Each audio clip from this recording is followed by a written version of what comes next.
EduVerse PD podcast, brought to you by ProEd Education Solutions, your on-the-go professional development. Welcome to the world's first education podcast hosted by AI. This week, we're continuing the conversation we started in our last episode on student motivation and engagement, a topic every educator knows is key to success in the classroom. Today, Andy and Liz will be diving deeper into strategies to energize your lessons, drawing insights from Volkan Iner's article, Energizing the English Classroom with Student Motivation and Engagement, featured in EduVerse Newsletter, issue 17. Let's get right to it and hear what Andy and Liz have to share in this exciting follow-up discussion.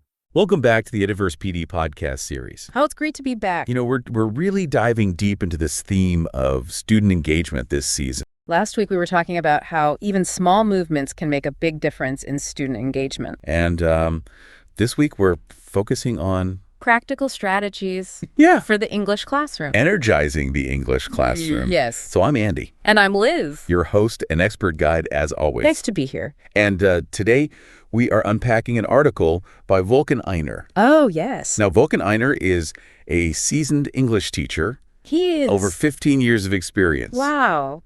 And currently, he's teaching 5th and 6th graders at Oakham Private Middle School. That's right. And he also hosts an Instagram Live. Teacher Talks. Yeah. So clearly passionate about his work. Sharing his knowledge. For sure. And in his article, Energizing the English Classroom, Student Motivation and Engagement, Iner offers some really insightful practical strategies to keep learners motivated and involved. That's right. And it's not just about making class quote-unquote fun. Right. Though that certainly helps. Of course. But it's about tapping into the deeper why. Yes. Behind learning. That's right. So one of the things I was really struck by in Igner's article was how he talked about the difference between motivation and engagement.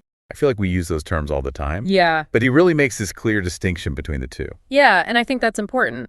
Motivation is like, you know, the internal drive that propels students to learn. Okay. Whereas engagement is actually seeing that as like the engine running, you know, it's the active participation. So it's not enough to just like spark their interest. Right. And Iner says the key is to understand the different types of motivation.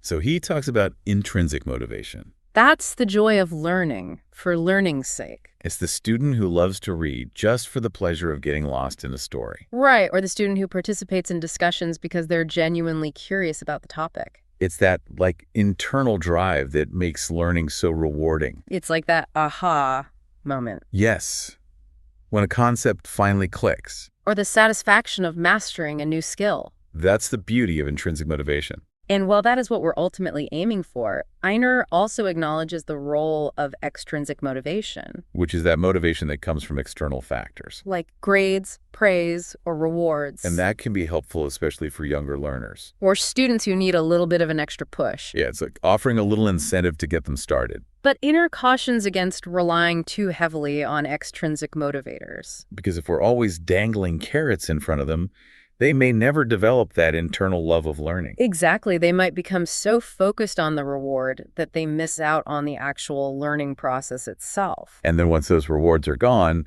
their motivation might disappear too. So it's really about finding that balance between intrinsic and extrinsic motivation. Nurturing their natural curiosity while strategically using external factors to encourage progress. And Iner goes on to outline some really practical strategies for creating a classroom where students want to learn. A space where they feel motivated and engaged. And he starts with the foundation. Building a positive learning environment. He talks about the importance of creating a classroom where students feel safe, supported, and valued.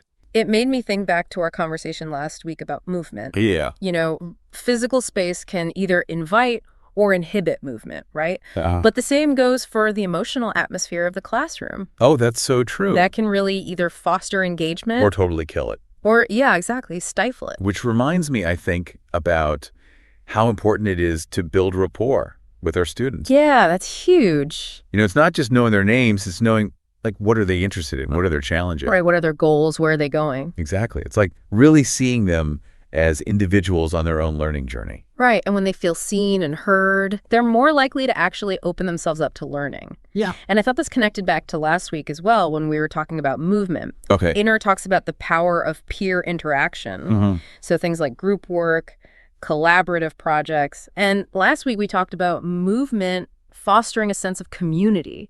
Yeah. And I think collaboration does the same thing. Yeah, they're working together. They're working together, they have this shared responsibility, and they're having fun. I love that. Right, so it's boosting engagement. So we're setting the stage Yes. with like a positive environment, strong relationships, and clear goals. Absolutely. But then how do we make English, like learning English, actually relevant? Right. Because sometimes I feel like those textbook examples Yeah, they can feel detached from their real lives. Yeah, exactly. And Iner really acknowledges that head on. He says, look, today's students are digital natives. They are. So he's not saying replace good teaching with technology, but how can we use it? To enhance the learning experience. I like that. Be intentional. Be intentional, right. So think educational apps that make practicing grammar fun. Okay. Or maybe an interactive platform where they can collaborate on writing projects. So it's really meeting students where they are. Yeah. And then using what they already love to make learning more engaging. Exactly. And that goes for meeting them where they are with their lives as well, you know. Oh, tell me more about that. Instead of just, analyzing sentences, what if we have them discuss current events through an English lens? Oh, wow. Or explore social issues Oh, I like that. through the books they're reading? Yeah. He even suggests having students write a letter to their favorite celebrity. That's so fun. Suddenly, it's not just about passing a test. It has purpose. Right. It has a real purpose. Yeah. And speaking of purpose, he talks about project-based learning, Okay. where students can choose a topic they are passionate about Oh, I love that. and develop English skills at the same time. What an amazing idea. Right. So imagine them creating a short film, Oh, wow. a podcast, Yeah. a magazine, About something they chose. something they chose. And it's like everything we've been talking about. Yeah.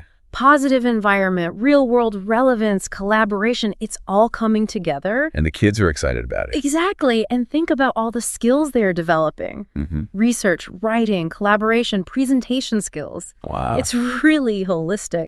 Going through Einer's article, one thing that stood out to me was just how much he focuses on empowering students. It's not just about delivering the information, it's about giving them a sense of ownership in their learning. Absolutely. When you feel like you have a voice Right. and you have a choice in your learning, you're going to be more invested in the outcome. Exactly. And he gives some really concrete examples of how to do that. Okay, like what? So one is offering choices within the curriculum. Oh, okay. So maybe letting them choose their own reading material within a certain genre. Okay. Or having different formats for them to present Oh, I like that. their work. Yeah, it could be as simple as, Right. like, hey, what do you guys want to talk about today? Yeah. Or what order do you want to do these assignments? Even those small choices can make a huge difference. Yeah, it shows that you respect them as individuals. Absolutely. And it kind of goes back to what we were saying before about seeing them as individuals. Yes. When you offer choices, you're recognizing that. Not everybody learns the same way. Exactly. And that leads us to another point I think Iner talks about, which is feedback. Yeah, feedback is crucial. And we all know feedback is important, but he really makes us think about what constructive feedback looks like. Right. And going beyond just saying, good job. Right. Be specific. Be specific, be timely, tell them what they can do to improve. So instead of great essay, you might say, I love how you used imagery here to create this feeling of, exactly. So give them concrete examples of what they're doing well, but also what they can work on. And I think it's important that we focus on growth and effort. Absolutely. More than just the outcome. This is where growth mindset comes in. Yeah. We want them to see challenges as opportunities to learn. Right. Not threats to their self-esteem. Right. So instead of saying you got this wrong, you might say, okay, how can we learn from this? Yeah. How can you improve next time? Exactly. It's a little shift in language. But it's powerful. Yeah. And Iner also encourages us to get students to self-reflect. Oh, that's interesting. Help them take ownership by setting their own goals. Wow. So they are really driving their own learning. Exactly. And that can really boost intrinsic motivation. I love that. Another thing he talks about is using a variety of teaching methods. Oh, yeah, that's important. Our brains crave novelty, right? Especially kids. Right, especially kids. So how do we keep things fresh and exciting? Mix it up. Mix it up. One way he suggests is gamification. Right, so think quizzes, competitions, even little rewards. Little friendly competition. A little friendly competition can really energize things. And then also Interactive lessons. Yes, role-playing, debates, Yeah, get them up and moving. get them up and moving, bring that literature to life. But they're having fun and they're developing those communication skills. Absolutely, and it builds confidence. And then finally, he talks about using multimodal resources. Oh, okay. What's that? So videos, podcasts, infographics. Yeah, so they're seeing things in different ways. Different ways. And I think that's important because in today's world, they're used to consuming content in all these different ways. It just makes sense to bring that into the classroom. Right. So maybe use a video clip to introduce a grammar concept. Okay. Or have them create a podcast to share their research. Oh, that's fun. Or maybe even an interactive map to explore the setting of a novel. Oh, I like that. The possibilities are endless. They really are. And it can also help with differentiating instruction, right? Yeah, that's a good point, yeah. Meeting those individual needs. So we covered a lot today, from setting the stage for a positive learning environment to making learning relevant, and then empowering students through choice and feedback. Right. And we just talked about using different teaching methods to keep things fresh. Yeah, and I think the key takeaway from all of this Yes. is that there is no magic formula Yeah, there's no one right answer. for motivating and engaging students. You have to find what works. What works for you, what works for your students in your specific context. in your classroom, and it might take some experimenting, Trial and error. maybe some mistakes along the way. I think that's what makes teaching so dynamic It really is. and rewarding. As we wrap up, Yeah. I keep coming back to this idea of really fostering a love of learning in our students. Yeah, it's more than just skills and content. It really is. It's like, why are we even here? Right. It's that intrinsic spark, you know, Yeah. that makes it all meaningful. And that goes back to the idea of motivation.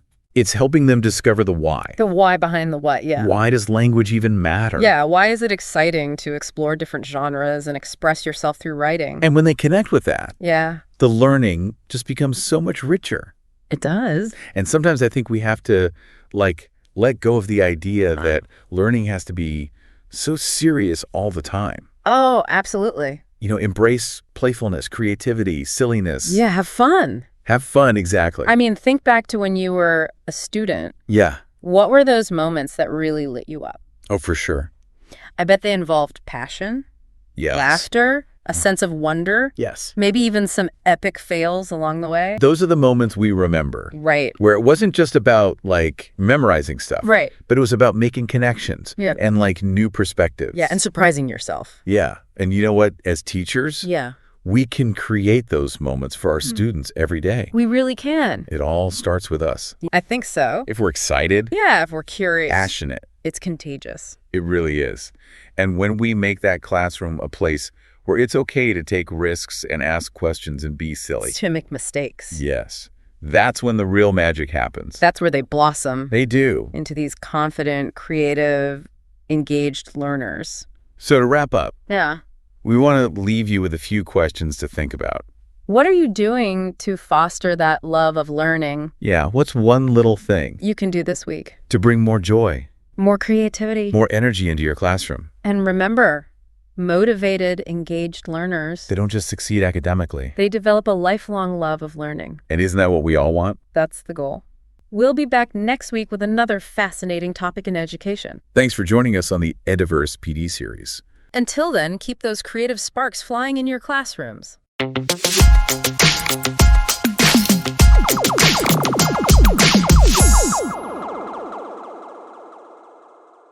What a fantastic conversation. Thank you, Andy and Liz.